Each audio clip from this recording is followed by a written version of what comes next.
Sebelum kita mulai, supaya tidak ngantuk, kita mulai dengan pantun dulu ya. Tapi saya izin lihat jalan bersama ke pasar Jumat. Jangan lupa membeli jamu. Puasa Ramadan semakin dekat. Mari kita sambut dengan bekal ilmu. Beli baju ke kota Balikpapan. Pulangnya mampir membeli ikan. Marhaban ya Ramadan. Lahir dan batin mohon dimaafkan. Satu lagi. Anak Melayu mengail ikan. Perahu berlabuh di tengah lautan. Sambil menunggu datangnya Ramadan. Mari dengarkan tausiah Ustaz Ishak yang tampan. Alhamdulillahirabbil alamin, bersyukur kita kepada Allah pada kesempatan pagi ini, pagi yang penuh barokah ini, kita bisa berkumpul di masjid ini dalam satu agenda persiapan kita menyambut Ramadan. Kita sambut Ramadan dengan bekal ilmu, dengan bekal iman, sehingga nanti begitu Ramadan tiba, insyaallah kita benar-benar dalam keadaan siap.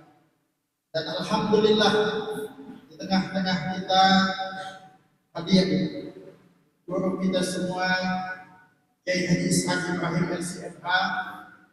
Beliau ini ya senior saya, bahkan dulu pernah menjadi dosen saya. Ya, hanya saja kalau lihat tampang beliau awet muda. Saya kelihatan lebih senior daripada beliau kalau dari segi tampang, ya, dari awet muda, ya. Nah, nanti kita simak, insyaallah banyak tausiah, faedah ilmu yang insyaallah akan kita dapatkan dari beliau. Tapi sebelum itu izinkan saya mungkin secara garis besar menyampaikan beberapa hal. Di bulan Ramadan nanti ada kegiatan-kegiatan utama kita, ya. Seperti biasa pesantren Bina Dakwah ya, dengan Mustahik Kaltim punya program unggulan. Di antaranya adalah dai teladan, dai tebak bulan Ramadan, yang insyaallah ini akan disebar ya para mahasiswa kita, termasuk yang kelas 3 muallimin dan muallimatnya, akan kemudian membersamai umat di wilayah-wilayah pedalaman, wilayah-wilayah pinggiran kota ya, untuk membina umat, menyebarkan pesan-pesan keislaman. Tentu program ini ya menjadi satu harapan bagi kita untuk tersebarnya hidayah ke berbagai wilayah pelosok Kalimantan Timur. Ya. Nanti di sana mereka akan ke tempat-tempat yang minoritas. Ya.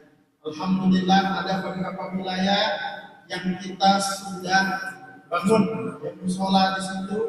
Bukan hanya musola kita bangun, kita juga. Mudah-mudahan mereka juga bisa menikmati indahnya Ramadan bersama dengan kita. Nah, tidak hanya itu, kita juga punya program.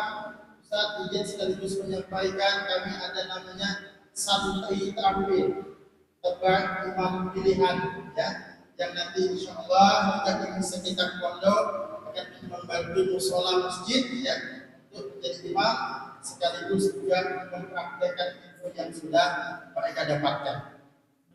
Tentu di samping itu kegiatan-kegiatan rutin ya yang ada di pondok. Nah, untuk akhwat ini spesial juga, kita juga punya program namanya Santri Tegar, dari teladan terampil tegar. Tegar itu tebak dua Al-Quran ya.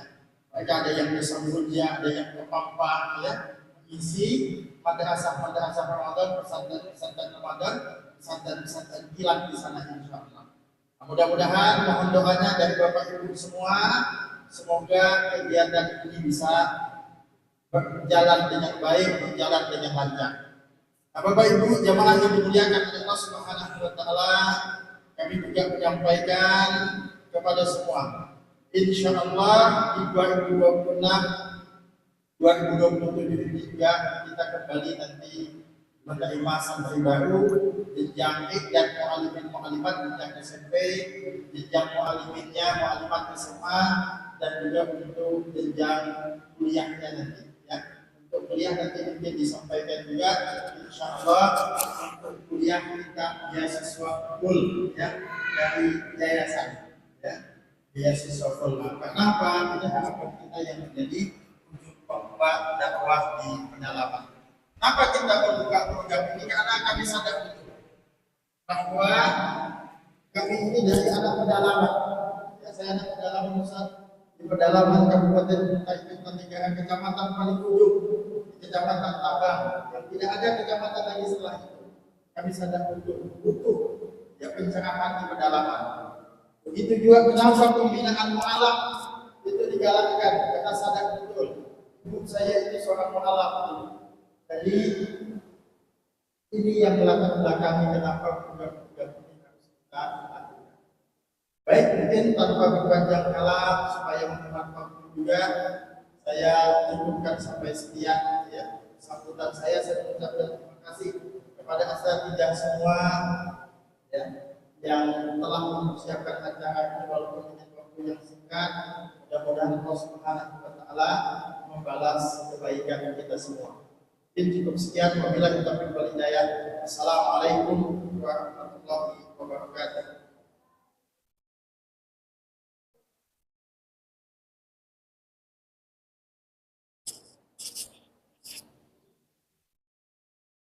Demikianlah sambutan yang disampaikan oleh Ustaz Hasan Muhammad Hanifah, dan ucapkan terima kasih.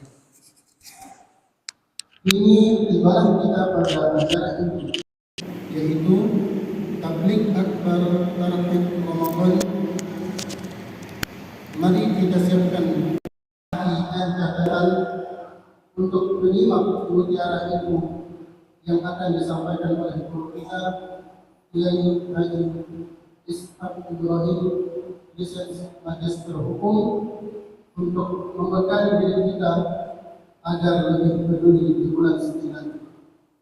Kepada Kiai Haji Ishaq Ibrahim kami persilakan. Izin Ustaz Aslam.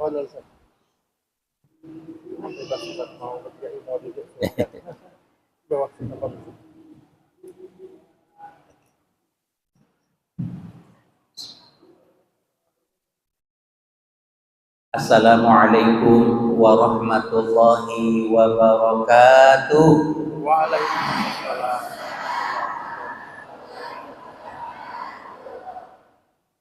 Hamdan bila ghayah wa syukran bila nihayah. Salatan wa salaman ala habibina al-Mustafa sayyidul mursalin Sayyidina wa maulana Muhammadin wa ala alihi wa ashabihi ajma'in. Subhanaka subhanak la ilma lana illa ma 'allamtana innaka antal alimul hakim. Subhanaka subhanak la fahma lana illa ma fahamtana innaka antal jawadul karim. Segala pujian semata milik Allah yang telah menurunkan cinta ilmu di dalam jiwa kita. Tidak sedikit orang yang tahu hari ini ada tarhib Ramadan, tetapi yang hatinya dapat hidayah dipilih Allah yang ini saja. Karena itu mirip dengan orang yang mendengarkan azan.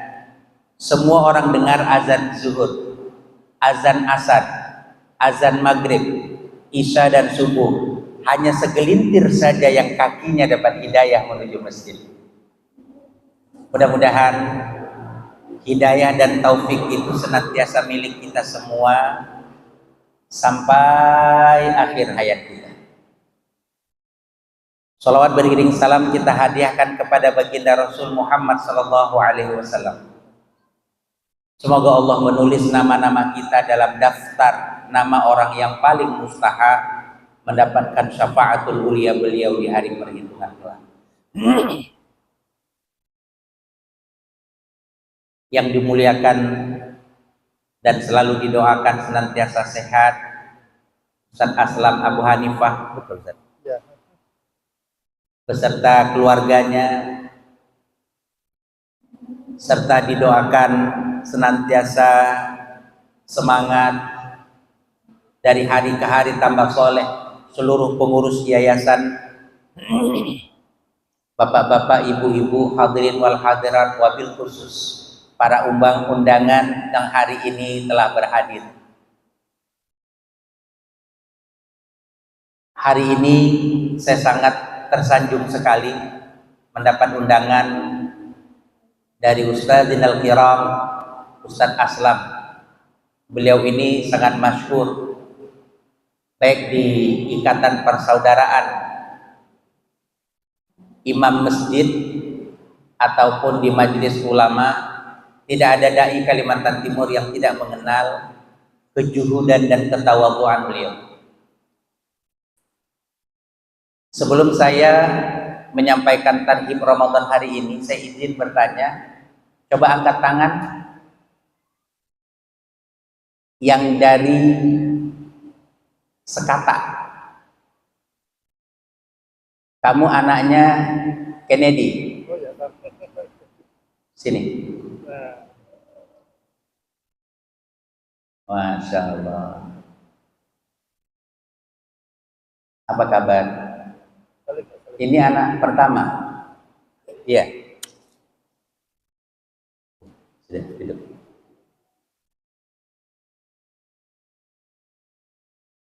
Beliau ini luar biasa. Jauh ya dari Sekata. Kemudian yang akhwat, Ustadz mau bertanya.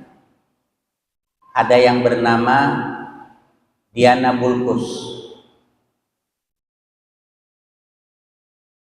Diana Bulkus Usman. Ada? Enggak ada. Sudah. Hari ini ada? Enggak ada ya. Hari ini kita bertarhib Ramadan. Tarhib itu artinya menerima kedatangan dengan sukacita. Sama ketika Ali dengan Fatimah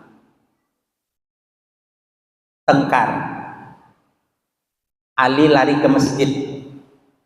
Lalu turun wahyu melalui malaikat Jibril, bukan wahyu, informasi disampaikan kepada Rasul. Rasul seraya bergegas ke rumah Fatimah dan berkata, segera jemput Ali. Irhabi. Fatimah lalu memberikan sambutan yang luar biasa sambil bernasyid. Atainakum fahayyina nuhayyikum. Jadi yang akhwat harus banyak hafal lagu ketika nanti sudah menikah. Ketika suami Anda ngambek, nyanyikan dia. Ketika dia udah kenyang, nyanyikan dia. Ketika dia lagi marah-marah, nyanyikan dia. Kan begitu? Marah nih suami kita, dan Anda nyanyikan. Insaflah wahai manusia.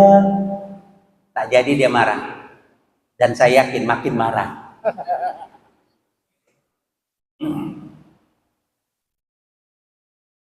Tarhib Ramadan, menyambut dengan sukacita. Siapa yang kata Rasul sallallahu alaihi wasallam, atakum Ramadan sayyidus syuhur. Famarhaban bihi wa ahlan. Jaa syahrul siyam. Bil barakati fa akrim bihi min zairi wa'ad. Jadi telah datang kepada kalian bulan Ramadan. Bulan Ramadan itu penghulu bagi sekalian bulan. Maka selamat datang. kepadanya. Ini yang harus kita sambut. Apalagi di bulan Sya'ban ini adalah bulan kelalaian. Dan memang bulan Sya'ban itu umumnya masyarakat Arab itu lalai sebagaimana kita. Di zaman jahiliyah di bulan Sya'ban lah orang mencari koneksi bisnis sama dengan kita. Ini emak-emak nih mulai nih, apa kira-kira dijual Ramadan ya? Kayaknya jilbab ini bagus deh. Kayaknya baju ini bagus deh. Kayaknya mukena ini bagus. Sibuk bulan kelalaian. Mestinya kita sibuk buat target, kita sibuk buat jadwal, kita sibuk buat impian sekian kali khatam Quran, sekian kali rokaat sholat malam, sekian juta ribu istighfar sholat. Mestinya itu yang dibuat. Nah, hari ini kita bertarhib Ramadan. Insya Allah kita tidak digolongkan orang kepada orang-orang yang lalai. Sya'ban itu bulan kelalaian. Di bulan Sya'ban lah orang-orang Arab jahiliyah itu merencanakan perang. Dari merencanakan perang sampai merencanakan kira-kira ya, kapilah siapa yang mau dicuri malam ini. Itu di bulan Sya'ban. Tapi di zaman Islam itu ditiadakan. Justru di bulan Sya'ban lah ulama-ulama banyak yang mau membuka padi-padi mereka. Jadi ulama-ulama dahulu setiap panen itu disimpan gabah-gabahnya. Nah, ketika bulan Sya'ban mulai dibuka. Kenapa? Karena mau digunakan Ramadan. Jadi Ramadan full mereka tidak bekerja. Justru kita Ramadan bekerja, ngapain? Jual buka puasa. Nah, ini yang harus menjadi renungan kita. Buka puasa, jualan online. Ya, kita lagi tilawah Bismillahirrahmanirrahim. Oh, masih adakah orderan? Nah, kakak mau warna apa? Heboh kita. Maunya di bulan Ramadan handphone tidak aktif, media sosial tidak aktif, Facebook tidak aktif selama 1 bulan. Siap? Siap? Tak siap. Nggak yakin saya wajahnya. Nggak yakin. Ya? Nah, itu tarhib Ramadan. Sampai ada ulama dahulu menjual rumahnya, begitu masuk Ramadan rumahnya dijual. Buat apa? Baru dia bagi 30. Berapa rumahnya laku? Laku 130 juta. 130 juta dia bagi 30 hari. Berarti sehari dia buat apa? Sehari sekian juta. Sehari sekian juta dia buat untuk buka puasa. Ada yang berani begitu? Itu dahulu.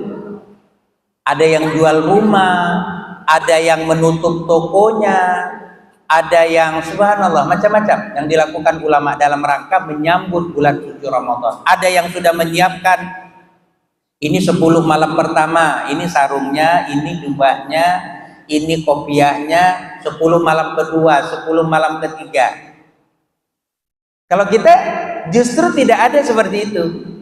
Kita persiapannya kapan? Nanti 3-4 hari lagi mau lebaran. Di situ Allah menyiapkan hadiah untuk kita berupa itqu minan nar, berupa malam Lailatul Qadar. Disitulah mental kita digeser oleh diskon besar-besaran Ramayana. 50 plus 20, tinggal 2 jam lagi Bapak Ibu. Ayo silakan ke lantai 3, ke lantai 3. Sampai lantai 3 nggak ada bang, silakan bunuh diri, kata dia. Kita kalah dengan diskon besar-besaran. Nggak ada harga diskon Allah, kalah dengan diskon manusia. Ini yang harus menjadi renungan kita. Maka dari itu bulan Ramadan ini kata Rasulullah mestinya menjadi bulan panen. Bulan Rajab bulan menanam, bulan Sya'ban bulan menyiram, bulan Ramadan bulan memetik hasil tanaman. Kemarin Rajab menanam apa? Saya sudah tanam Ustaz. Di bulan Rajab itu saya alhamdulillah bisa istighfar 100 kali. Bagus. Kalau begitu di bulan Sya'ban disiram. Alhamdulillah di bulan Sya'ban Ustadz saya bisa naik menjadi 300 kali istighfarnya. Keren. Di bulan Ramadan harus memetik. Alhamdulillah begitu masuk Ramadan saya setiap hari istighfar 500 kali. Ini yang dimaksud. Ini yang dimaksud. Begitu juga yang lain-lainnya, infaknya, sodakohnya, wakafnya, kepeduliannya. Bulan Ramadan dihadirkan Allah, Allah ingin mencubit kita. Begitu yang dirasakan orang-orang fakir saat mereka tidak bisa makan. Lapar, enak enggak lapar? Enggak enak. Enak enggak haus? Enggak enak. Kalau enggak enak ngapain? Saya sedekah ya Allah, saya wakaf ya Allah, saya berinfak ya Allah. Itu yang harus kita lakukan. Dalam hal wakaf, infak, sedekah, sahabat itu adalah orang yang paling peduli. Kita kadang-kala kalau sudah cerita wakaf, mulai kita narik diri. Jangan ngomong, diam aja. Sahabat itu pernah bertanya kepada Rasulullah, ya Rasulullah, si Fulan itu sholat, kami sholat. Si Fulan itu ya Rasulullah ke masjid iktikaf, kami pun ke masjid iktikaf. Si Fulan itu istighfar, kami istighfar. Si Fulan itu tilawah, kami tilawah. Si Fulan itu sedekah, kami tak mampu sedekah ya Rasulullah. Coba lihat ambisiusnya sahabat, sampai miskin pun ingin seperti itu. Apa kata Rasulullah? Membuang sampah, membuang hal yang berbahaya di jalan, sedekah. Tabassamuka ila akhika sedekah. Istri yang melayani suaminya sedekah. Betul tidak? Ambisius sahabat, mentalnya mental musabakoh, mental ingin berlomba. Mereka tidak mau dikalahkan urusan akhirat. Untuk urusan dunia mereka siap dikalahkan. Kalau kita kebalikannya, tidak siap kita dikalahkan urusan dunia, urusan akhirat terserah. Inilah yang harus menjadi renungan kita pada Tarhib Ramadan tahun 2026. Di Malaysia, acara-acara seperti ini Bapak Ibu itu biasanya dibarengin dengan kuis. Wah, kuis berhadiah. Kadang hadiahnya sepeda, kadang hadiahnya Tupperware, kadang hadiahnya herba-herba seperti zaitun, madu. Kadang hadiahnya bisa, kalau yang masjid besar itu bisa umroh, sehingga tarhib Ramadannya itu rame besar. Maunya kemarin itu ya, tarhib Ramadan ini disponsori oleh toko sepatu Alibaba. Jadi ada 3 sepatu yang akan dikuiskan. Toko beras ada 15 karung yang akan dikuiskan, kan gitu. Jadi orang rame. Maunya seperti itu. Kalau hari ini ada kuis, insya Allah akan saya kasih buku ini. Ini buku Menyingkap Cinta dan Cemburu Allah. Saya sendiri yang tulis. Tapi buku ini buat Ustaz Aslam. Subhanallah. Tapi ada saya simpan di buku, ada 4. 2 saya akan perebutkan ke yang ikhwan, dan 2 lagi saya akan perebutkan ke akhwat. Boleh? Fokus ya, fokus. Nah, ini buku kedua saya. Ada buku ketiga saya sudah layout, sudah cetak. Saya tinggal transfer saja, dikirim ke Kalimantan Timur. Judulnya Buy One Get Two. Buy one, beli 1 dapat 2. Saya banyak bercerita tentang rumah tangga di situ. Makna beli 1 dapat 2 bukan artinya beli emaknya dapat anaknya, bukan. Beli 1 dapat 2. Dan buku ketiga saya juga udah, buku ketiga tinggal dikirim ke Kalimantan Timur. Buku keempat pun sudah selesai, baru aja selesai ketika bulan Sya'ban kemarin. Apa buku keempat? Petuah-petuah surah Al-Kahfi dalam dakwah sosial dan politik. Udah selesai, tapi saya belum layout, saya belum edit. Sekarang ini saya lagi menulis tentang proyek pesan-pesan pemandi mayat buat calon mayat. Nah, itu buku proyek berikutnya. Jadi Bapak Ibu yang dimuliakan Allah, Ramadan ini adalah bulan yang luar biasa istimewa. Saking istimewanya, mau melihat siapa orang Arab di bulan Ramadan ini, Pak. Makanya kalau orang-orang ini informasi buat Ustaz Aslam. Maunya Ustadz Aslam ini di bulan Sya'ban dia harus berangkat ke Mekah. Jadi 1 bulan penuh dia di Mekah. Ngapain Ustadz? Dia mencari dana. Mau lihat sakhoknya orang Arab, dermawannya orang Arab di Ramadan. Apalagi Ustadz Aslam, yayasannya nyata, programnya nyata. Dai pedalaman, tidak semua yayasan mampu menggarap itu. Banyak bantuan di Tanah Suci. Tapi karena Ustadz masih di Samarinda, mestinya ke Arab Saudi. Yayasan. Kalau di sana tuh Ustadz, Arab Saudi, Ustadz jangan nginap di hotel. Nginapnya itu di rumah-rumah sewa, murah. 1 bulan itu sekitar 700 sampai 800 real. 1 real berapa Ustaz? 1 real sekitar 5.000 perak. Berapa itu? 8 kali 5. 4 juta 1 bulan. Oke lah. Ya, bawa istri. Kalau sebulan nggak bawa istri, ntar nikah lagi di sana. Nah, jadi ambil masuk Ustaz ke Ighasatul Alam Al-Islamiyah, Asy-Syabab An-Nadwa Sabab Alam Islami, Rabitatul Alam Islami. Ada banyak lembaga-lembaga di sana, Pak. Nyata ini, apalagi pimpinan yang langsung ke sana. Insya Allah 2027 beliau akan ke Mekah. Ngapain? Nyari dana. Nggak usah malu minta dana. Justru malu orang yang tidak kasih dana. Kita minta dana kepada orang kaya, nggak perlu kita nunduk-nunduk, nggak perlu. Syukur kita mintain. Kalau Allah minta, ditenggelamkannya, selesai orang kaya. Dihancurkannya, dibakarnya tokonya, selesai orang kaya. Jadi ada satu etika yang kadangkala berlebihan dari sebahagian kita. Ketika ada orang dermawan ngasih, kita tertunduk-tunduk. Wah, biasa aja. Ya, justru mereka yang harus tunduk-tunduk dengan kita. Untung kita mau terima. Nanti suatu saat kata Rasulullah, berjubel-jubel orang-orang memikul hartanya mau disedekahkan, tidak ada orang mau yang terima sedekah. Ayo, kalau itu terjadi, ayo bagaimana? Repot kan? Syukur kita mau terima untuk kemaslahatan dai di pedalaman. Jadi di antara keistimewaan bulan Ramadan itu, ayah bunda, anak-anakku sekalian, adalah bulan diturunkannya Al-Quran. Sahru Ramadan allazi unzila fihi al-Quran hudal linnasi wa bayyinatin minal huda wal furqan. Yang di sini Ustadz kuliahnya online tadi ya? Offline. Hebat ya, udah punya kampus Ustadz Aslam. Saya masih lagi. Saya ini Ustadz masih kuliah di Jamiah Binuriyah Internasional di Islamabad. Saya lagi menyelesaikan program doktor di sana. Jadi sambil menulis, sambil selesaikan program doktor. Dan di sana itu alhamdulillah dapat minhat dirasi, dapat beasiswa. Bagi adik-adik yang mau kuliah di Pakistan, Ustadz bisa bantu.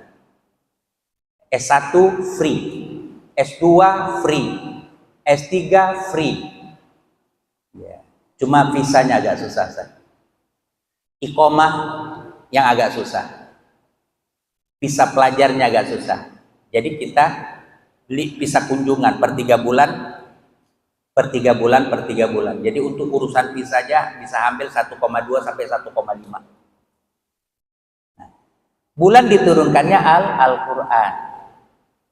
Jadi Bapak Ibu, kalau sudah tahu Ramadan itu ceritanya Quran saja.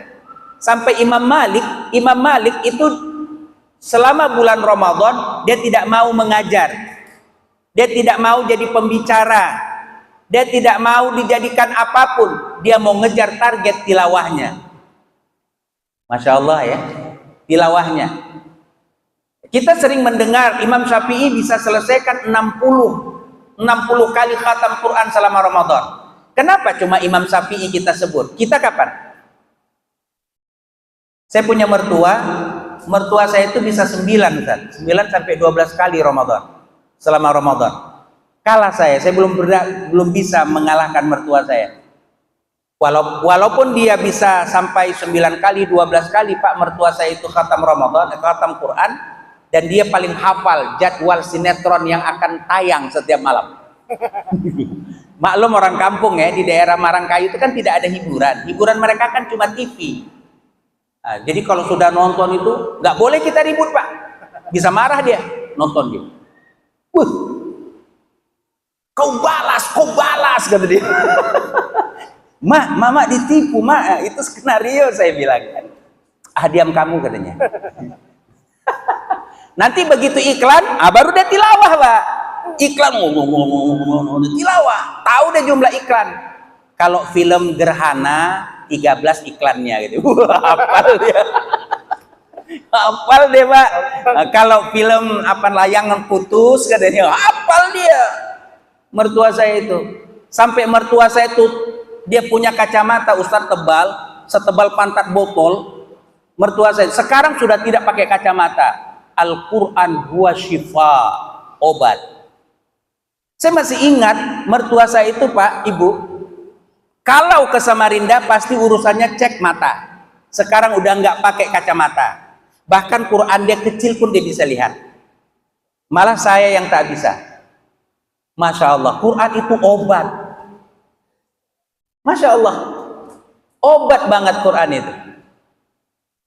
Nah, kalau kita selalu mengobat diri, Ustadz pakai Quran, Allah akan obat segala yang menjadi problema kita tanpa kita pikirkan. Solusinya dikasih Allah. Ustadz mau cerita sedikit, karena di sini mayoritas banyak anak muda. Anak muda yang sudah nikah, siapa? Ini belum nikah semua ya? Belum nikah? Ini santai ini. Oh ini santri ya? Sebelah sana yang anak. Yang sebelah sana udah nikah nih ya? Yo, mau nikah lagi kak Pak? Jadi ada cerita begini. Ada seorang anak muda sayang, di dalam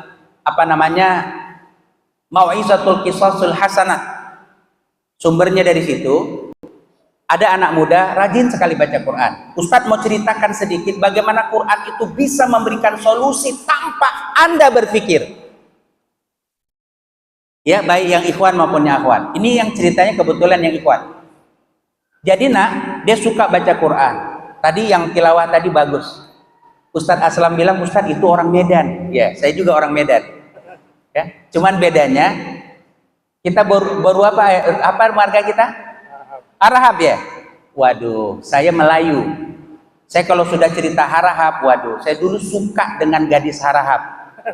Tapi pada saat saya berangkat kuliah di Al-Azhar, gadis Harahap tinggalkan saya. Itulah yang membuat saya tidak mau pulang ke Medan, karena sakit hati. Canda canda. Jadi gitu Ustadz, nggak mau aku pulang ke Medan.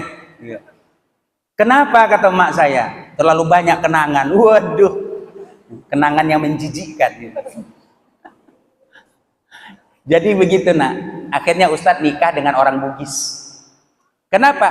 Itulah hikmahnya kita dicederai orang ya. Jadi saya itu Pak ingin menikah dengan dua suku. Saya tidak mau suku yang lain.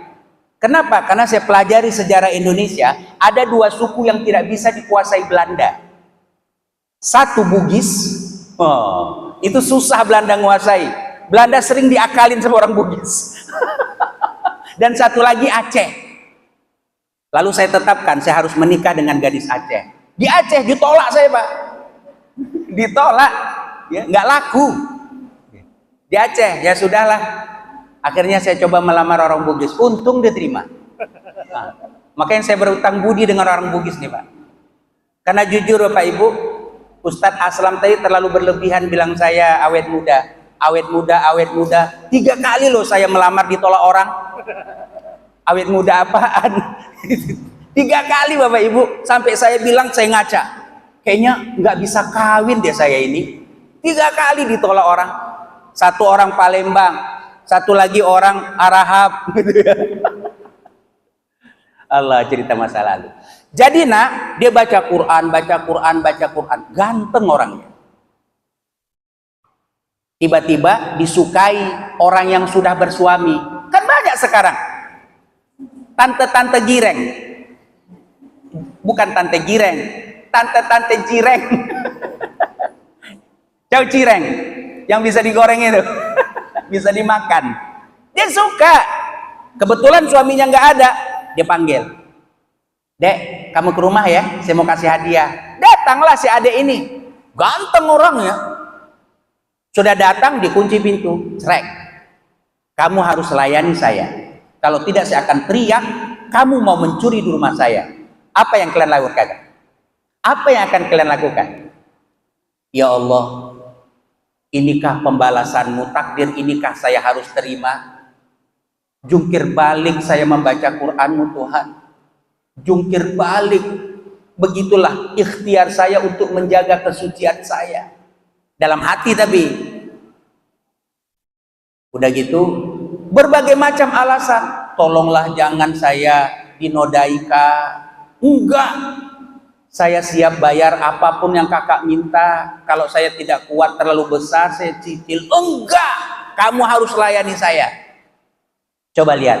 Takdir Allah berkata, baiklah, kalau gitu izinkan saya ke kamar mandi. Ngapain? Kata perempuan ini. Ngapain kau kamar mandi? Saya mau bersih-bersih badan dulu. Supaya engkau puas menikmati badan saya. Wah, dengar itu, nafsu setan udah sampai ke ubun-ubun. Pergilah, ini anduk, ini sampo, ini sabun. Benar-benar perempuan apaan ya? Disiapkan semua. Dia pun, wah siap di tempat tidur, Pak. Ngapain si laki-laki di kamar mandi? Buang air besar. Setelah itu, baru diambil tahinya, dilemotin ke badannya. Coba lihat kuasanya Allah melindungi orang-orang yang membaca Quran. Tanpa terpikir, Pak, lemot. Setelah itu dia tidak andukan, langsung pakai baju. Kita mulai, kata laki-laki itu. Ayo di sini saya, bok tai, kamu bok tai. Marah-marah, nyumpah. Semua kebun binatang disebut, Pak. Yang pernah tinggal di kebun binatang, kucing saja yang tidak disebutnya. Karena nggak ada orang kucing di kebun binatang. Kan gitu? Yang lainnya ada. Akhirnya diusir, dia keluar. Laki-laki tak ada otak, marah, sumpah serapah. Baru setelah itu, Bapak Ibu, dia mandi. Setelah mandi, dia sholat sujud syukur karena tidak jadi zina. Setelah itu dia pun tertidur. Sejak dia bangun tidur sampai laki-laki itu wafat, badannya harum walaupun dia tidak pakai parfum. Dasar nggak ceritanya? Dasar nggak ceritanya? Harum walaupun dia tidak pakai parfum. Kita udah pakai parfum 2 menit aja, Pak, setelah itu hilang baunya. Kenapa? Parfumnya murahan. Parfumnya murahan. Coba kok parfum orang-orang Teluk itu ya, orang-orang Khalij itu, woi, sedikit aja dipakai, wah 2 hari masih berasa. Harganya berapa ratus real, berapa ratus dinar.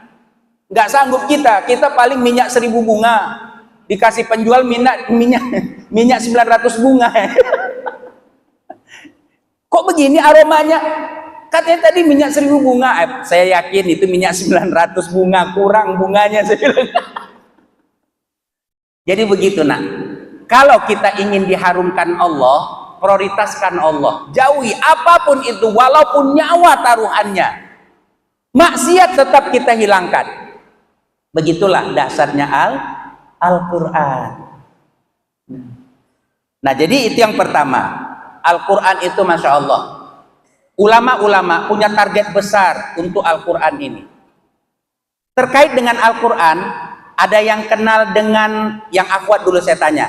Tapi belum saya kasih hadiah buku loh. Belum. Ada yang tahu siapa nama mantan Bupati Berau? Angkat tangan. Hah? Siapa namanya? Siapa? Siapa?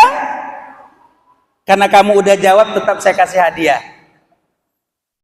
Saya tadi coba-coba, kalian mau jawab enggak? Enggak ada hadiahnya. Ih, Ustadz bohong, hadiahnya ada sekalinya. Nah, berarti untuk akhwat hanya sisa 1 lagi. 1 udah dapat ya. Nanti dikasih sama Ustadz Aslam, nggak perlu kemari. Itu 1. Ustadz Muharram. Saya mau cerita tentang beliau terkait dengan Quran. Ustadz Muharram bukan hafal Quran. Ustadz Muharram mantan Bupati Berau, betul? Beliau itu Pak punya Ustadz, punya komunitas. Komunitas beliau itu nggak banyak, sekitar 7 atau 6 orang gitu isinya komunitas. Tapi sehari mereka berazam membaca Quran 10 juz sehari. 10 juz Pak sehari. Berarti Pak Bupati Muharram itu per 3 hari khatam Quran, per 3 hari khatam Quran, per 3 hari khatam Quran. Inilah yang membuat salah satu orang Bugis panggil saya ke rumah. Ustadz Ishak bisa ke rumah? Oh bisa Deng. Ada apa rencana Deng? Saya mau sedekah untuk Palestina Ustadz 5 juta. Oh iya, nanti saya ke rumah. Begitu ke rumah apa dia minta?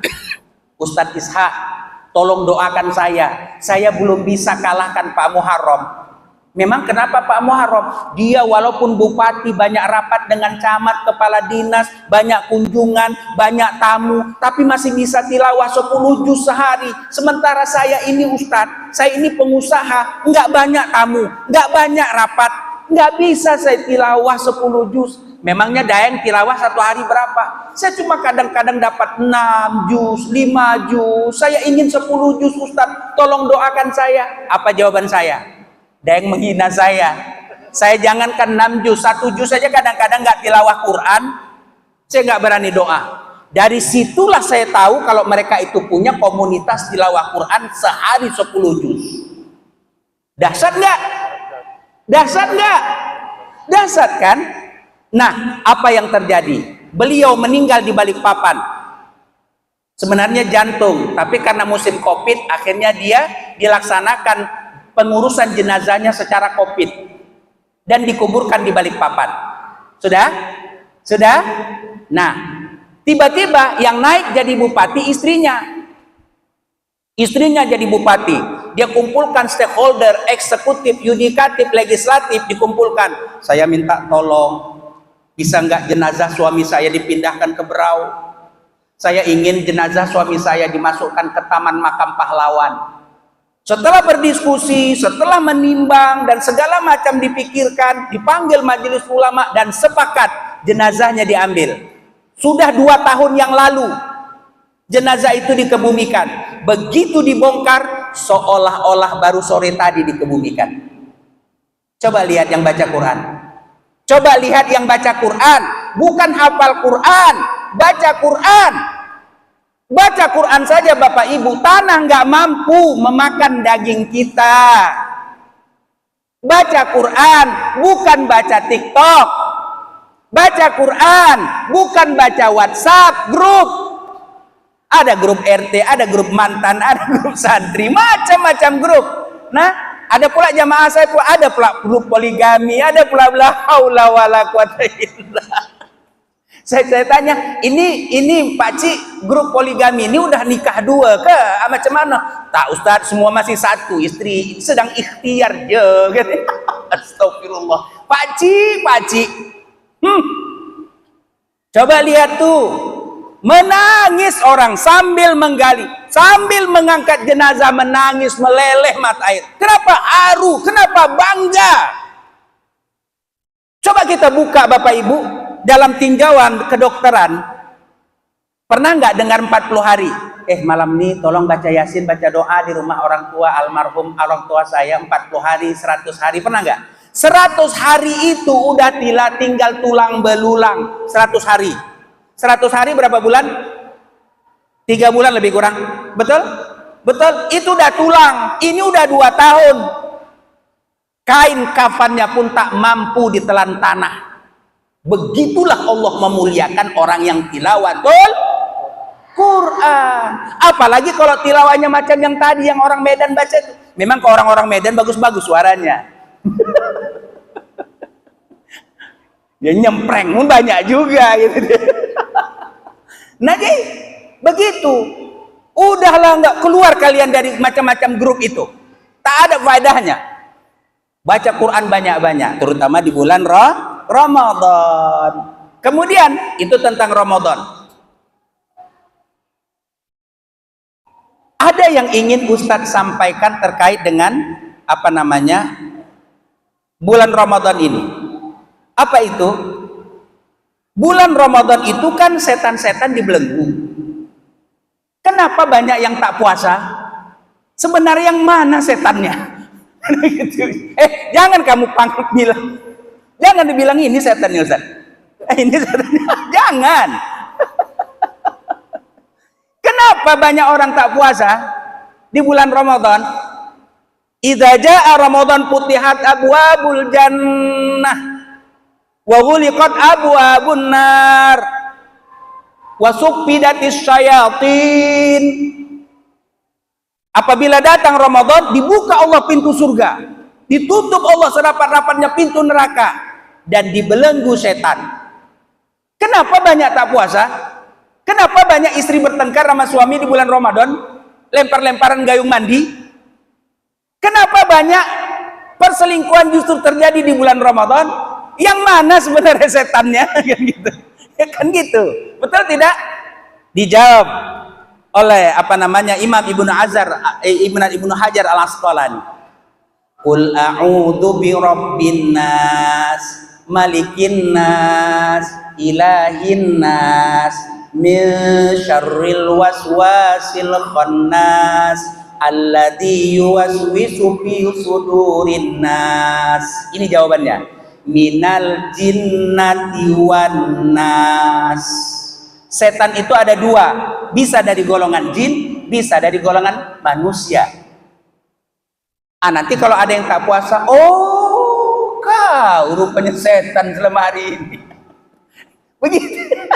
Tapi jangan diucapkan, bisa berkelahi kita, bisa rusak puasa. Jangan diucapkan, dalam hati aja. Ya. Tapi kasih mikrofon hatinya. Allahu Akbar. Ya, saya sering itu bilang sama istri saya di rumah. Istri saya kadang-kadang kesel juga. Ya Ustadz kan manusia, kan begitu, bukan malaikat gitu Islam ya. Kadang kesel ke istri itu. Gitu. Akhirnya saya bilang, Mi, janganlah dimarahi Abi kayak gitu. Musuh itu setan bukan Abi. Jangan sampai setan melawan setan. Jangan sampai setan melawan setan. Saya bilang, istri saya diam. Abi itu memang dasar penceramah, ada aja yang bisa diungkapkan. Bukan, Abi mengungkapkan kalimat itu dalam rangka menasihati Abi. Bukan untuk Umi saja nasihat itu untuk Abi. Abi ini bukan musuh Umi. Musuh kita tuh setan. Sepakat enggak? Sepakat. Tapi janganlah gitu jawabnya, saya bilang. Janganlah gitu jawabnya. Coba senyum Umi, coba senyum. Dibuat canda saja Pak rumah tangga itu. 2 hari yang lalu ada orang, Ustadz datang 23 tahun dia membina rumah tangganya. Berakhir dengan perceraian. Ngapain cerai? Bapak yang sudah berumah tangga, kita menikah itu harus ditambah, bukan dikurangi. Paham? Ketawa Bapak. Ini mantap Ustadz pemateri hari ini. Memang mantap. Nah jadi Bapak Ibu, enggak, banyak akar-akar, jangan diundang Ustaz, jangan diundang, kan begitu, bikin ngeselin gitu. Kalau kita menikah itu Pak, mesti ditambah, jangan dikurangi. Udah ada satu, ya menikah yang kedua, nikah yang ketiga, menikah yang keempat. Syaratnya apa? Syaratnya berani, berani tapi giginya rapat gitu. Nah, jadi seperti itu. Jadi kita berlindunglah, jangan sampai Allah menggolongkan kita kepada golongan setan. Kemudian nanti kita buka sesi tanya jawab ya, tanya jawab. Kenapa Allah Subhanahu Wa Taala menghadirkan Ramadan?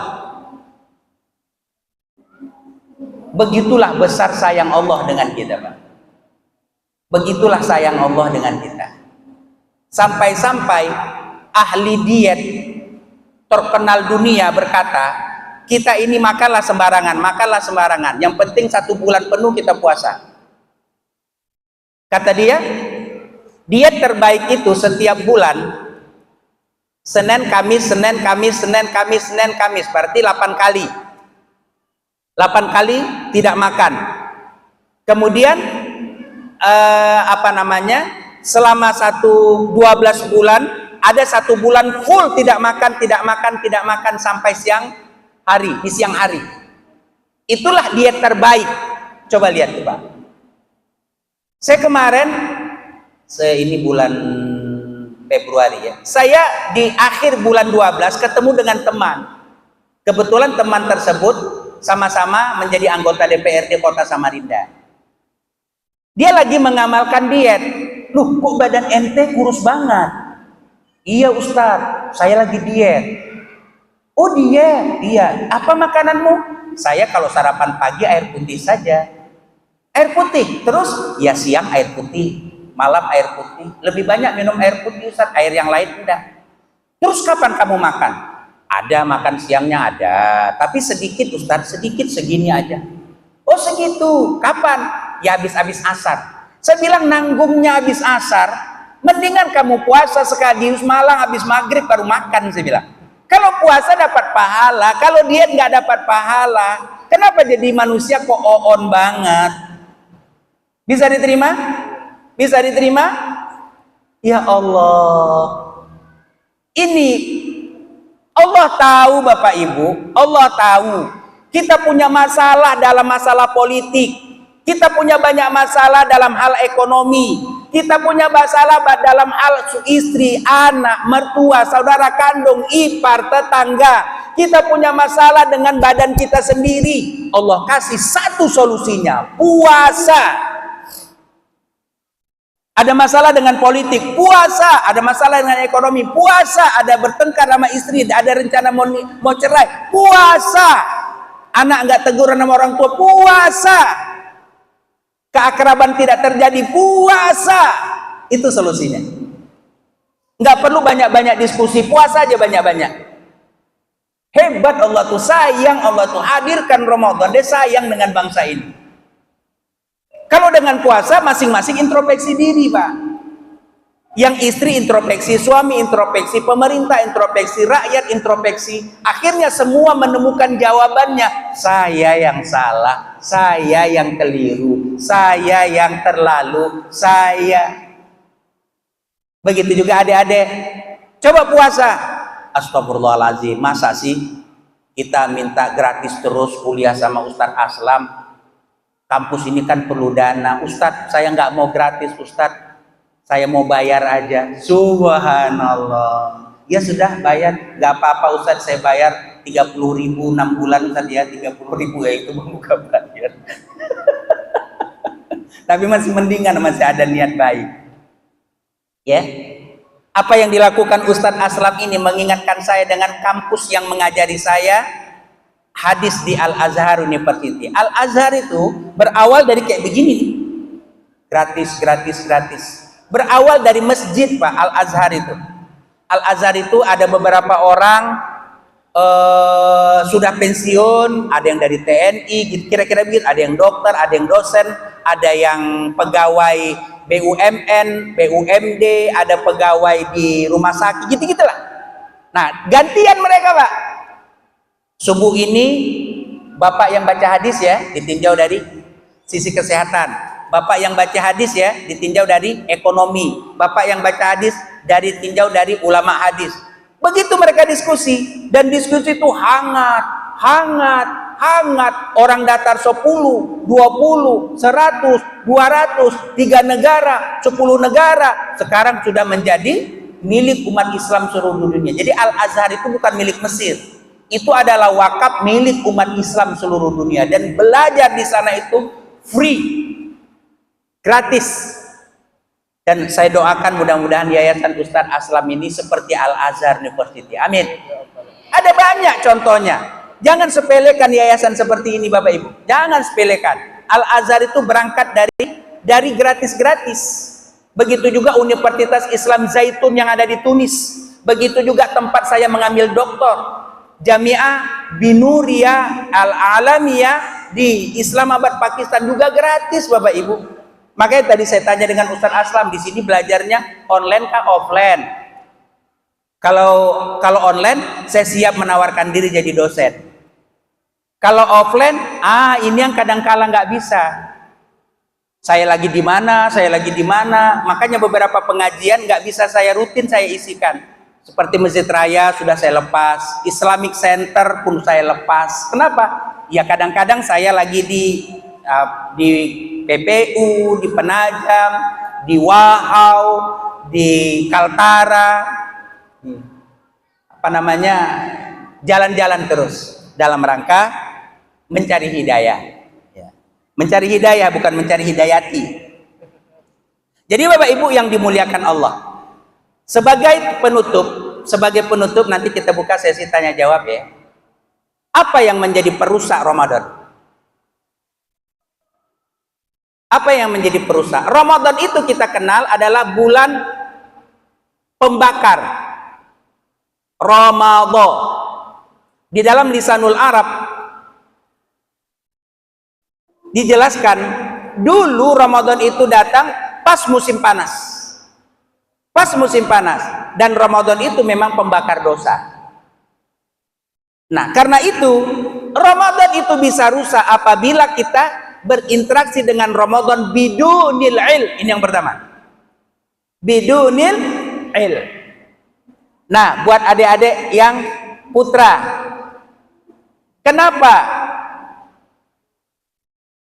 Ramadan itu bisa rusak? Karena tidak ada ilmu. Semua punya handphone nggak? Ada handphone. Jangan sampai handphone kita lebih cerdas dari pemiliknya. Smartphone lebih cerdas handphone. Itu kalimat istri saya kepada saya.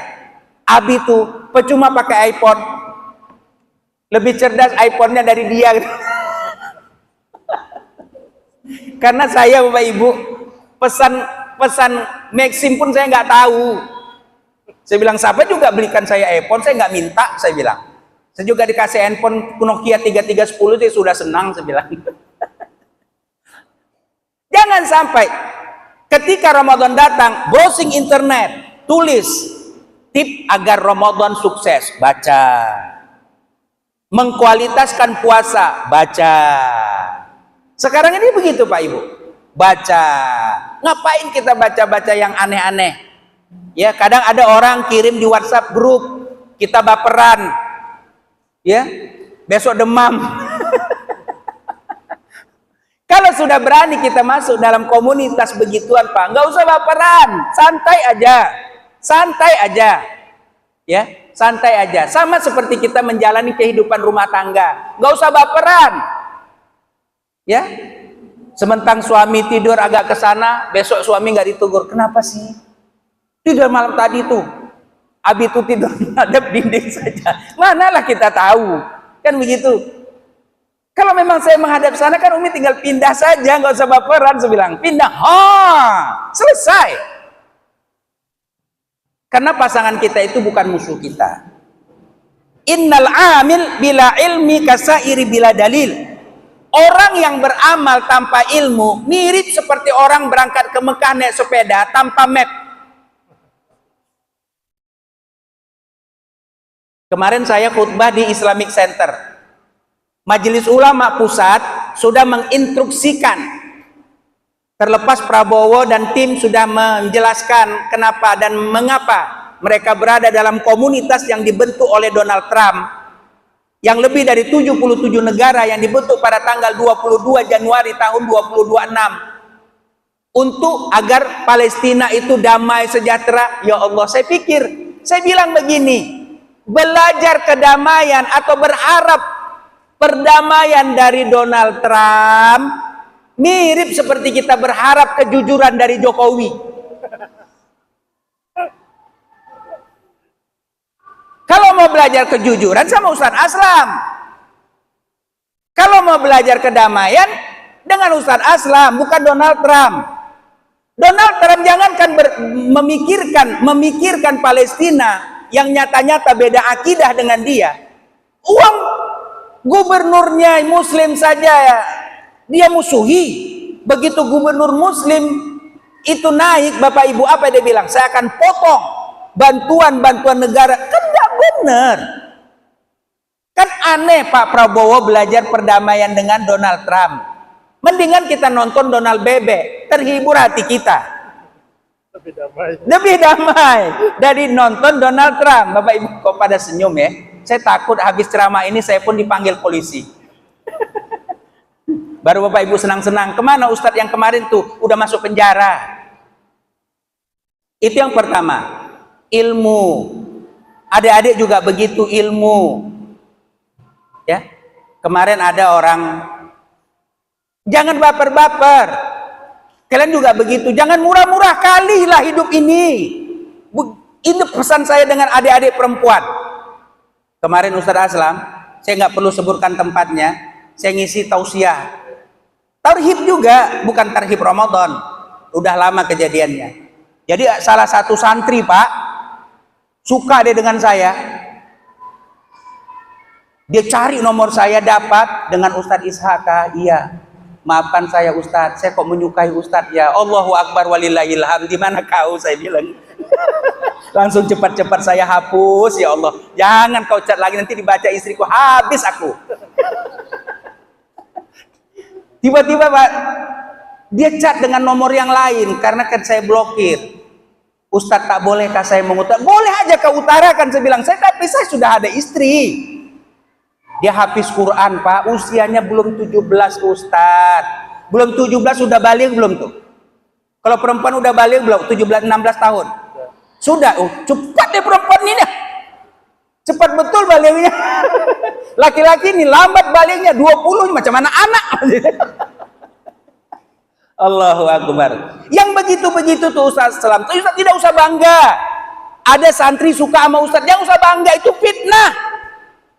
Fitnah itu. Berarti nggak benar nih Ustadznya. Sampai-sampai ada yang sampai jatuh hati. Kalau janda jatuh hati, kok itu lain lagi. Ketawa Bapak ya, senang betul.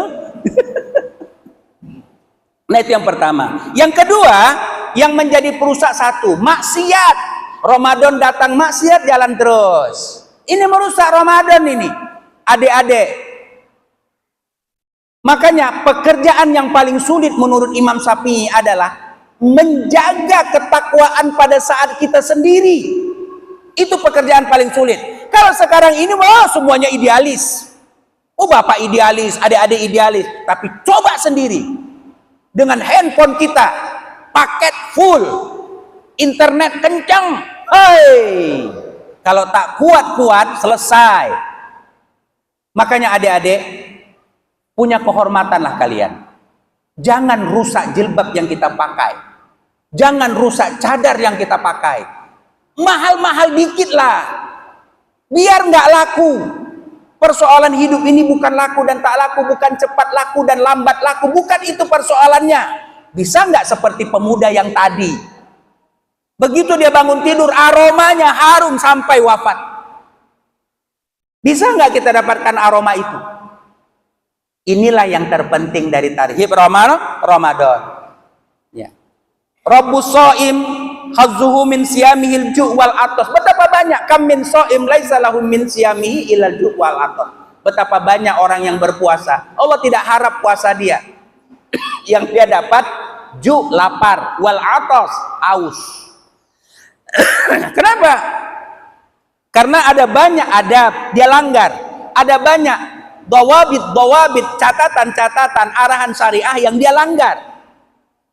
Inilah yang perlu kita kita renungkan. Kalau dapat begitu masuk Ramadan, tidak lagi handphone ini kita pegang Pak. Kita pegang handphone habis sholat tarawih lah. Lihat banyak juga, banyak juga.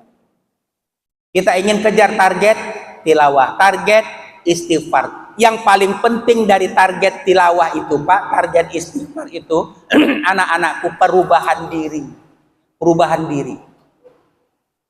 Nah, kemudian yang terakhir adalah pelit dengan harta.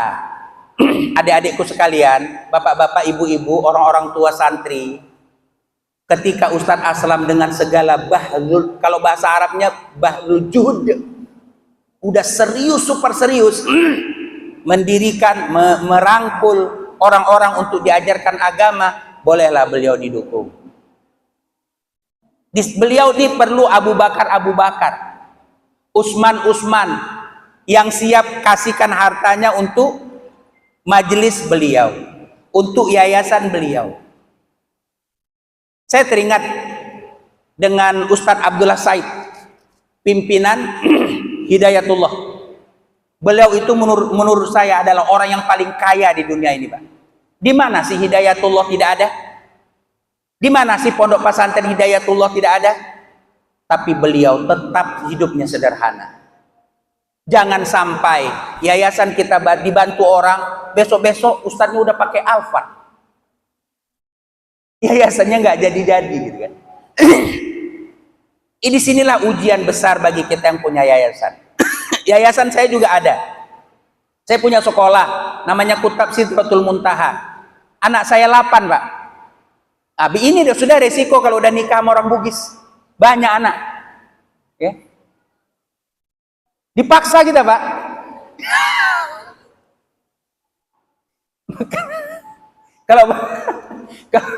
Kalau bapak mau dipaksa nikah sama orang Bugis.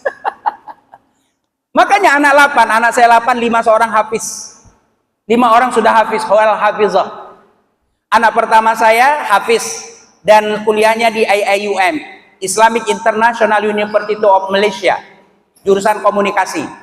Itu anak pertama.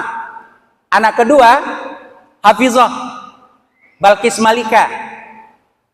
Beliau kuliah di Universitas Islam Muhammadiyah, jurusan psikolog. Itu anak kedua, hafizah. Anak ketiga hafizah juga. Kuliah di Xinyu Medical University of China. Kuliahnya di Cina, Fakultas Kedokteran. Hafizah juga. Anak keempat, Ukasa Ishak. Ukasa Ishak ini sebentar lagi lagi persiapan. Diterima di salah satu universitas yang ada di Jepang. Hafiz nih. Anak kelima hafiz lagi. Masih SMP kelas 3. Ini cocok buat kalian nih. Ini cocok. Masih SMP kelas 3, kelas 2 sudah habis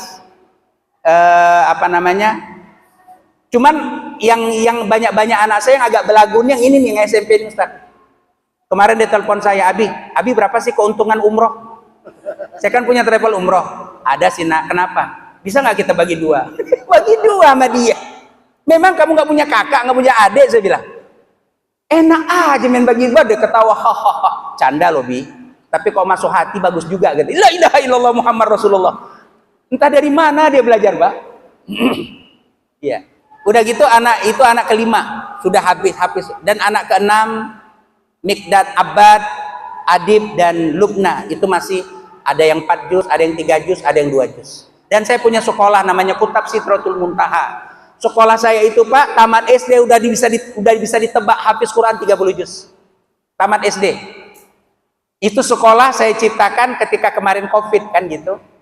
Akhirnya saya punya sekolah. Ya, Kutab Sidratul Muntaha. Ini yang saya bilang dengan Ustadz Aslam. Banyak ujian punya yayasan begitu, Pak. Karena ditawarin orang, akhirnya saya harus cari orang untuk pegang dana sendiri agar saya tidak terlibat. Karena itu takut fitnah tadi. Nah, inilah yang harus kita renungkan. Berbagilah kita, Pak. Adik-adikku sekalian, dulu Ustadz cerita ya. Dulu Ustadz belajar mengaji.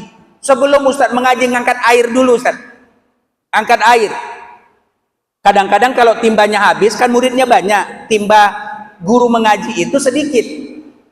Nunggu teman selesai ngangkat air, baru Ustadz ngangkat air. Apa kata dia? Ishak, kau dulu mengaji di sini. Selesai mengaji kau baru ngangkat air. Mengaji saya. Ya. Setelah mengaji baru saya angkat air. Apa yang ingin Ustadz sampaikan? Ketika kalian sudah menerima ilmu secara gratis, dibalas di tempat Ustadz Aslam, bolehlah kita berpikir orang-orang untuk membantu yayasan Ustadz Aslam. Ustadz Aslam nggak ada cerita ke saya aja mau ngomong. Bantu supaya apa? Supaya dengan bantuan kalian, anak-anakku sekalian, ada banyak anak-anak yang masuk lagi. Pak, Ibu, kalau tidak sekarang kita bantu, yayasan mana lagi? Bantu. Segala yang kita bisa bantu. Nah, saya udah bilang sama Ustadz Aslam, andai kata memang ada materi-materi online, saya siap ajarkan. Nah, inilah yang penting. Agama sekarang udah mulai tidak dianggap orang, Pak. Tidak dianggap orang. Orang lebih suka bantuin bola, tahu bola? Coba lihat. Baju Real Madrid. Woi, apa di sini? Nama-nama perusahaan-perusahaan Arab kan? Arab itu lebih suka bantu begituan Pak daripada bantu Palestina. Orang yang paling banyak bantu Palestina justru orang-orang Asia. Dari mana Ustaz tahu? Tahu. Saya 5 tahun di lembaga bantuan kemanusiaan internasional yang bekerja sama dengan Perserikatan Bangsa-Bangsa. Saya Pak pernah ditahan di Libanon sama tentara-tentara Libanon. Ditahan saya, dikirain ngapain? Saya bilang saya ini lembaga kemanusiaan, saya bilang. Bukan mau ngapa-ngapain, karena saya masuk di distrik yang berbahaya. Itu distrik tidak boleh masuk, terkecuali orang-orang yang memang diizinkan oleh Perserikatan Bangsa-Bangsa. Dan saya juga bawa surat, tapi tetap ditahan. Ya Allah, mengerikan itu Pak. Bakal matilah saya ini, saya pikirkan. Tiba-tiba, kamu ini dari negara mana? Saya bilang Indonesia. Nggak kenal lagi dari Indonesia. La ilaha illallah, ini orang nggak sekolah nih. Saya bilang Jokowi, nggak kenal dia. Apa itu Jokowi, kata dia? Roisna, presiden kami. Ma'raf tal Jokowi, kamu nggak kenal Jokowi kah? Saya bilang. Akhirnya saya bilang apa lagi? Akhirnya saya dibawa tempat yang lebih sempit. Waduh, bakal mati saya ini. Teman-teman udah gaduh di sana Pak. Teman-teman dari Malaysia, dari negara lain. Ada apa Isha? Isha ada apa dari Indonesia? Ditahan dia. Akhirnya saya bilang, saya ini, kamu tahu nggak Garuda? Begitu saya Garuda Pak, orang itu langsung berdiri Pak. Langsung begini dia. Hah, habis kayaknya obatnya nih, saya pikirkan. Udah gila ini orang. Saya bilang kan, di masa tekum, kenapa engkau berdiri? Saya bilang kan begitu. Kami kenal Garuda. Al-Askar Indonesia ismu Garuda. Oh iya benar, pasukan Garuda, saya bilang kan. Pasukan Garuda. Ternyata Bapak Ibu, pasukan Garuda kita itu dihormati Pak di luar negeri. Bukan pasukan Amerika. Apa kata tentara-tentara Libanon? Kami sering tanding, tembak jauh, pasti orang Indonesia yang menang. Bukan orang-orang Amerika. Tapi kalau di dalam orang Amerika jago tembak jauh itu Pak, dalam film-film Hollywood. Dalam dunia nyata mereka nggak ada apa-apa, penakut. Rata-rata tentara mereka itu pakai pampers. Dia bilang begitu. Indonesia begini. Akhirnya Pak bebas, saya dikasih makan. Weh, saya bilang kan mantap ini. Lah, Ishak makan pula duluan, kata orang Malaysia itu kan. Ada apa tadi? Enggak, saya bilang tentara dari tentara Indonesia. Hampir 100% tentara-tentara Timur Tengah tuh Garuda yang ngajarin mereka Pak. Tembak jauh, tembak. Karena latihan yang dibuat sama tentara kita itu jauh lebih berat dari latihan yang dibuat oleh Amerika. Walaupun sesungguhnya tentara Amerika tuh bayarannya mahal ya. Mahal. Kemarin kan ada orang Indonesia kan jadi tentara. Bapak mau jadi tentara Amerika? Kemarin daftar sama Ustadz Aslam. Jadi begitu. Berbagi. Contohnya begini nak, begini. Istri kalian nanti masak, kalian cuci piring. Kan begitu. Istri kalian ini mengangkat nasi ke meja, kalian mengangkat piring dan cuci tangan serta gelas. Ringan nggak hidup ini?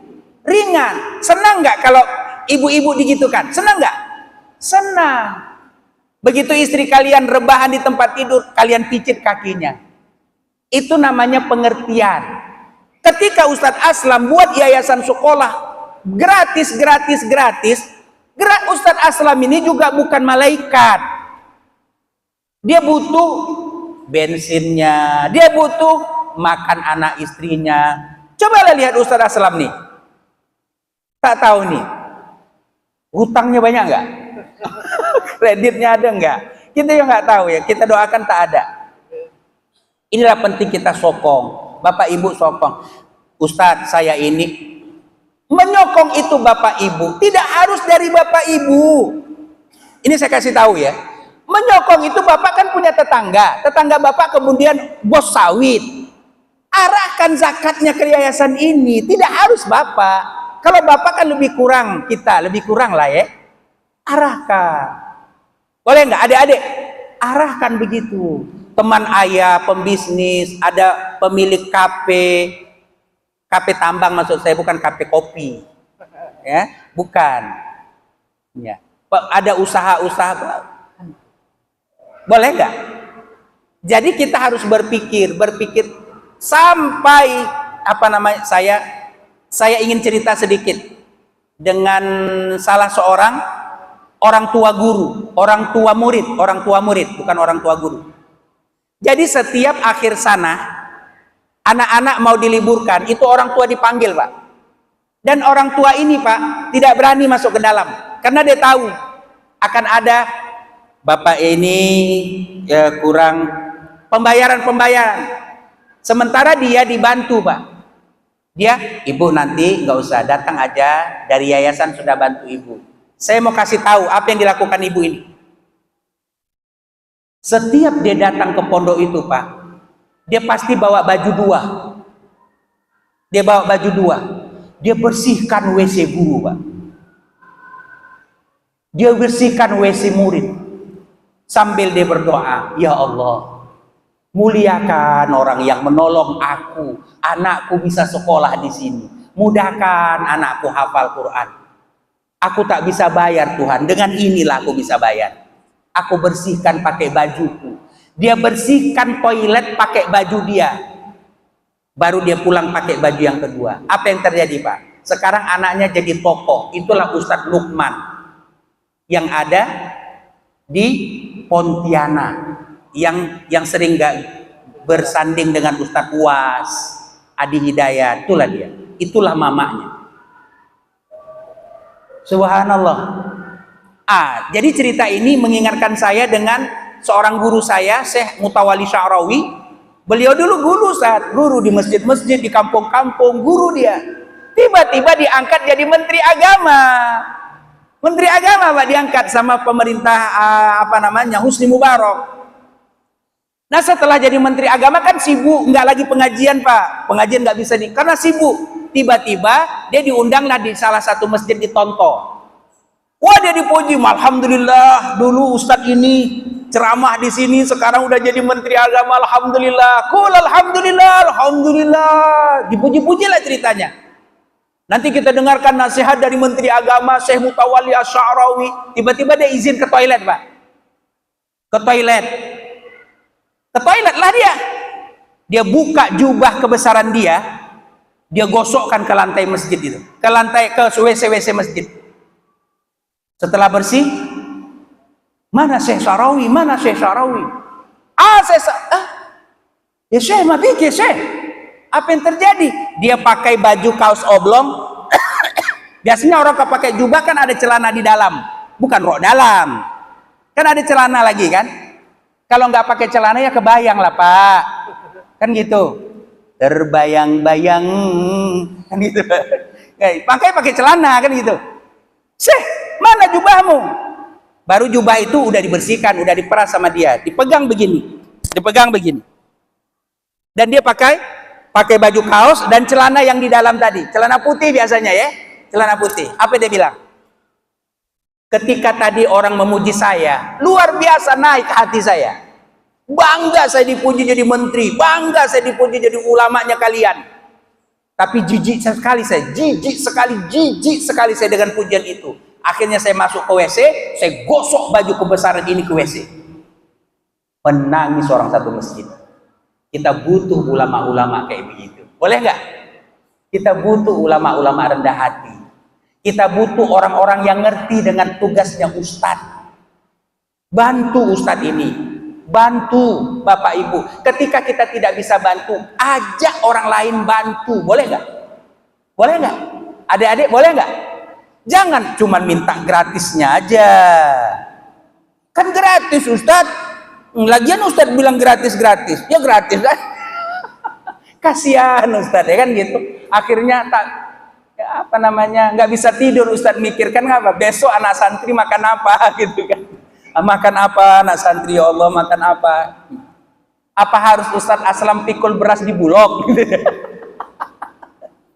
Wallahu a'lam bishawab. Ini saja beberapa motivasi yang bisa saya sampaikan dalam tarhib Ramadan, dari mengenalkan Ramadan, bulan yang luar biasa, yaitu bulan tilawatul Quran, kemudian sampai memberikan 3 hal yang dapat merusak kita punya Ramadan, yaitu tidak punya ilmu, Ramadan ada tapi tetap bermaksiat, kemudian pelit, bakhil dengan harta. Memang dia miskin, tapi kan bisa dengan cara yang lain membantu itu Bapak Ibu. Ini yang saya inginkan. Sehingga kalau semua kita membau apa sih yang tak bisa dibuat melalui yayasan Ustadz Aslam ini. Wallahu a'lam bishawab. Aku lu qauli hadza astaghfirullah li wa lakum, astaghfirullahal azim. Kemudian saya ingin ini dia. Tadi 1 sudah direbut ya. 1. Nah, ada yang bisa jawab? Yang dari Ikhwan. Kenapa bulan suci Ramadan tetap banyak maksiat?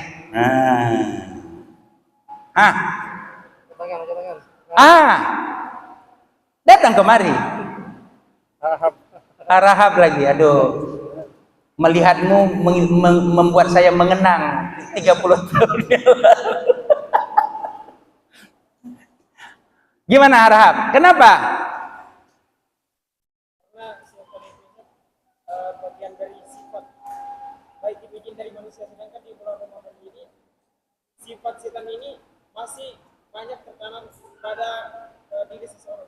Masya Allah, saya yakin ini bukan santri ini, kayaknya Ustadz ini. Iya Ustadz ya? Bahas santai. Nah, kan betul. Ya Ustadz, fadhal Ustadz. Masya Allah, mudah-mudahan bermanfaat Ustadz ya. Ini menyikap cemburu, menyikap cinta dan cemburu Allah. Masya Allah, jazakallah khairan. Nah, sekarang akhwat. Yang akhwat, tanggal berapa Ustadz Aslam menikah?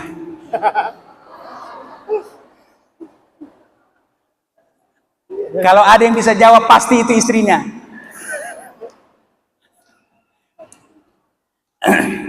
Jadi gini, di bulan suci Ramadan itu ada hal yang dapat merusak Ramadan. Sebutkan 2. Angkat tangan. Angkat tangan siapa nih? Turunkan dulu. Mulai angkat tangan. Ya, kanan. Sebutkan 2 saja. Oh iya benar. Nah ini.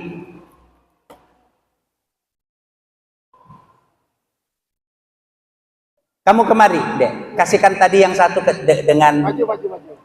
dengan yang Mbak itu.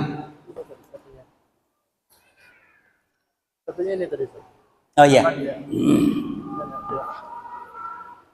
Nih, dikasih Pak. Sekarang dengan Ikhwan. Punya Ustadz di mana? Sudah. Sekarang Ikhwan. Kalau Ikhwan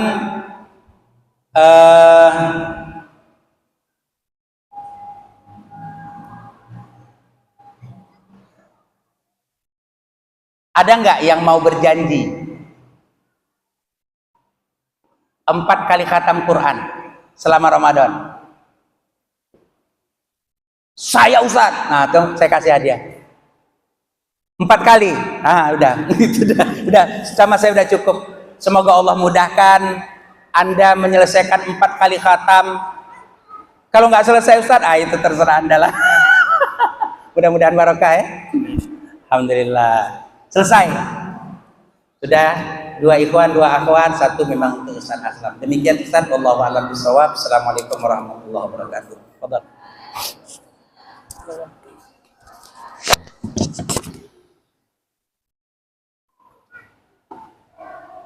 Ada tanya jawab atas. Boleh, tafadhal. Boleh lah. Masih boleh, bisa ada waktu.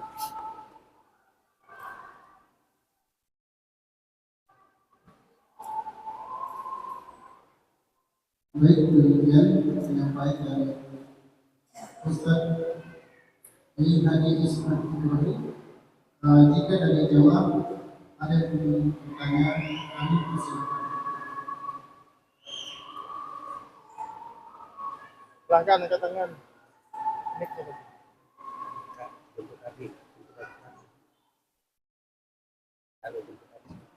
Kamu duduk dekat. Perbaiki tanya. Ambil.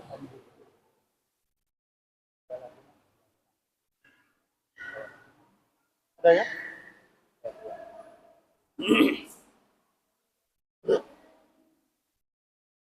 Bawah. Yang bertanya saya kasih hadiah dulu. Satu buat Iwan, satu buat aku.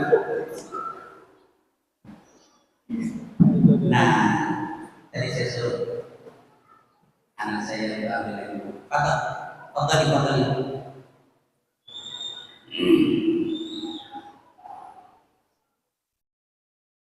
Silakan.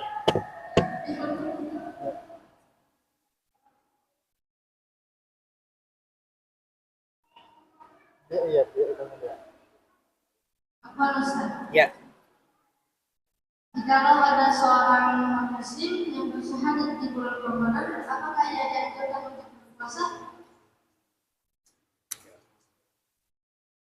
Itu saja. Iya. Nah, Ustaz.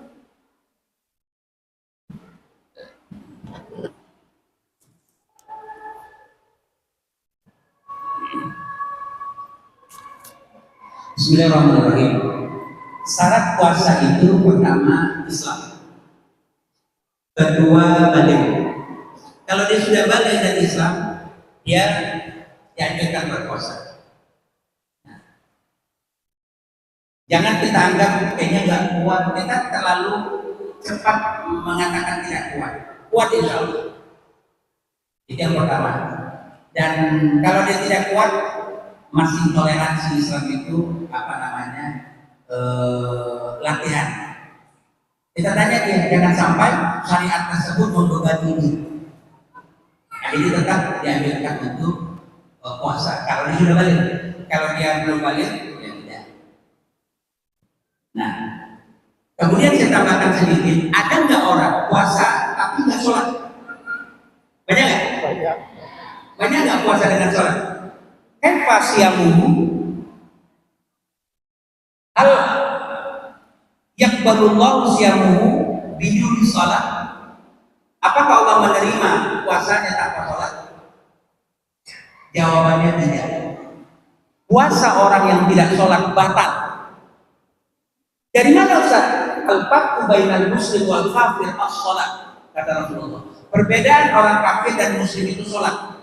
Dia sholat muslim, tidak sholat kafir. Kafir ngapain puasa? Itu logika berpikir. Nah, jadi sampaikan, kebetulan keluarga ada yang tidak puasa. Maksud saya ada yang puasa dan tidak sholat, sampaikan. Ya, tadi saya kasih buku yang bertanya. Kedua, ya, apa? Siapa lagi yang mau bertanya kedua? Oh silakan, paling ujung. Nah, berarti buku Anda. Awalnya saya izin bertanya, Tafadhal. kan di dalam Al-Quran itu dijelaskan bahwasanya menghafal Al-Quran itu mudah ya. Nah. Al-Quran dari ini paling mudah ya. Nah, yang jadi pertanyaan saya itu lebih mudah mana menghafal Al-Quran atau belajar bahasa Arab? Terima kasih. Menghafal Al-Quran atau belajar bahasa Arab. Jadi banyak orang mengatakan, yo ngapal Quran, aku udah tua. Yo ngapal Quran, aku nggak bisa. Sebenarnya ngapal Quran itu mudah. Yang bilang mudah siapa? Allah. Makanya saya punya teman Islam di Jawa, dia ngajak saya untuk mendirikan pesantren Manula khusus hafal Quran. Dan dia banyak mewisuda nenek-nenek kaya-kaya habis Quran. Quran itu memang mudah dihafal, tapi sekali lagi susah dipertahankan, gampang lupa. Nah, jadi ngapalnya mudah. Jadi bagaimana agar tidak mudah dilupakan? Apa yang kita harus lakukan? Termasuk yang tadi ditanyakan, paham bahasa Arab. Karena kalau kita mengerti arti, apalagi kita bawakan dalam sholat, ini yang membuat kita asik banget dialog dengan Allah. Asik sekali dengan ayat-ayat azab. Kalau sahabat Rasulullah bertemu dengan ayat azab, dia ngapain? Dia mengatakan dialah yang bakal diazab itu. Qul ya ayyuhal kafirun. Dia menganggap dirinya kafir. Ini neraka jahanam buat orang-orang yang meninggalkan sholat. Dia yang mengangkat diri neraka jahanam itu untuk dia. Kalau kita kan terbalik Pak. Begitu nanti Allah bercerita tentang neraka jahanam, ini kayaknya buat tetangga tuh. Begitu nanti Al-Quran cerita tentang surga, buah yang penting adalah buah kayaknya kira-kira bisa di surga di mana? Itu kelakuan kita. Padahal kalau di dalam tafsir fi zilalil Quran seperti itu beliau bercerita. Pihak sahabat-sahabat Nabi kalau udah bercerita tentang azab mereka menganggap mereka yang diazab. Kalau udah bercerita tentang keistimewaan, hadiah, surga jauh, izinkan saya yang dosa didapat. Begitulah mereka. Nah, jadi indah kalau kita kan kembalikan. Itu yang pertama. Yang kedua, sering-sering memang diulang. Ada satu aplikasi Quran, saya pun tahu dari anak saya, katanya berbayar nih, katanya. Jadi kita mau ada satu problem buat orang yang murojaah, nggak ada yang mau dengar, betul tidak? Nggak ada yang mau dengar kan? Sehingga kita nggak tahu salah atau benar hafalan kita. Jadi dengan murojaah dengan aplikasi itu pakai dia bunyi sendiri kalau salah. Cuman berbayar kata anak saya, berbayar tuh Pak. Kalau Ishak Ibrahim tahu lah kalau udah bayar nggak mau dia. Gitu bisa gunakan itu. Rajin murojaah. Karena tadi berusaha untuk bisa tahu bahasa Arab agar tahu arti, kemudian rajin murojaah. Kemudian yang ketiga, agar hafalan Quran kita itu bagus, walaupun kita udah murojaah, jangan banyak capek. Makanya Pak Ibu, saya paling marah apabila masjid, imam atau imamnya, imam juga lah yang mencuci WC, itu paling marah saya. Carilah orang lain yang mencuci WC. Jangan imam itu juga. Kita muliakanlah imam itu. Berat menghafal Quran itu Bapak Ibu. Buat dia enak-enak. Coba lihat Saudi. Imam Masjidil Haram itu Pak, nggak ditulis gajinya. Tulis sendiri. Dikasih cek.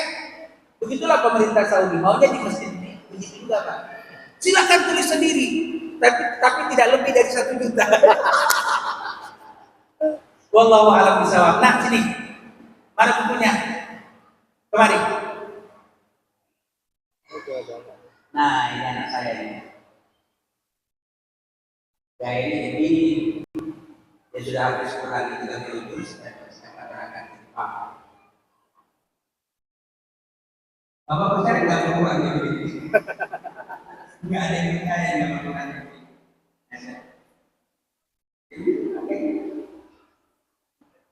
Persiapan ke Pak. Nah ini yang tadi. Ya. Allah SWT.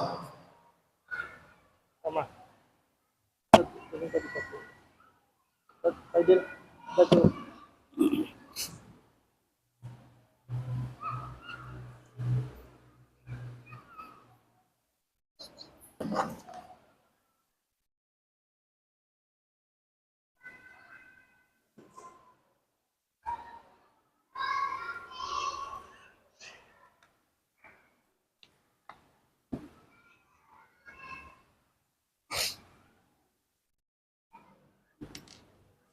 Demikianlah pemberitahuan yang disampaikan oleh Kiai Haji Ishak Ibrahim. Mudah-mudahan kita diberikan manfaat dan dikuatkan iman kita dan dimudahkan untuk mengamalkannya. Amin. Kepada beliau kami ucapkan terima kasih. Sebagai penutup rangkaian ibadah kita pagi hari ini, marilah kita tutup dengan doa kafaratul majelis dan hamdalah. Subhanallahumma wa bihamdika, asyhadu an la ilaha illa anta, astaghfiruka wa atubu ilaik. Alhamdulillahirabbil alamin.